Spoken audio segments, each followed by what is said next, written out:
Magandang gabi Pilipinas, bayan, mahigpit ang utos ni Pangulong Ferdinand R. Marcos Jr. sa mga kinaukulang ahensya ng pamahalaan na magpatupad ng mga hakbang para sa proteksyon ng mga mag-aaral sa loob man o labas ng paaralan. Binigyang diin din ng Pangulo na walang puwang ang karahasan, kapabayaan at anumang banta sa kaligtasan ng mga mag-aaral. Yan ang ulat ni Kenneth Pasyente. Mas pinaigting na pagprotekta sa kapakanan at kaligtasan ng mga kabataan. Yan ang tiniyak ni Pangulong Ferdinand R. Marcos Jr. kasunod ng mga trahedyang kinasangkutan ng mga mag-aaral sa iba't ibang panig ng bansa. Sinabi ng Pangulo na dapat maging ligtas ang mga paaralan at iba pang lugar ng pagkatuto mula sa karahasan, kapabayaan at iba pang panganib na kinaharap ng mga kabataan.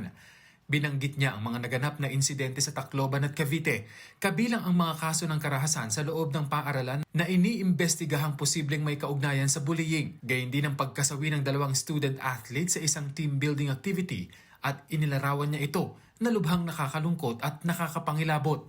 Nakakadurog talaga ng puso. Magkaiba man ang mga pangyayaring ito, iisa ang mensaheng ipinapakita nila sa atin. Kailangan maprotektahan ang ating mga kabataan. Maprotektahan laban sa karahasan.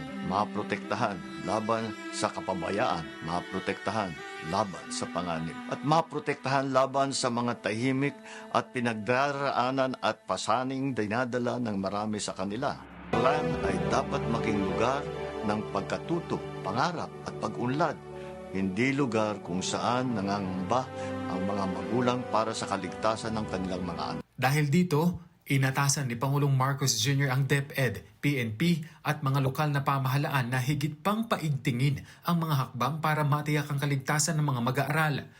Gayunman, binigyang diin niya na hindi lamang pamahalaan ang may pananagutan sa pagprotekta sa mga kabataan, kaya hinimok niya ang mga magulang na gawin ang kanilang papel sa buhay ng kanilang mga anak. Dapat manatiling aktibong bahagi ng buhay ng kanilang mga anak ang mga magulang. Dapat ipagpatuloy ng mga guro ang kanilang tungkulin, hindi lamang bilang tagapagturo, kundi bilang mga gabay at tagapayo. Dapat ring tiyakin ng mga paaralan na mahigpit na nasusunod ang mga panuntunan sa kaligtasan.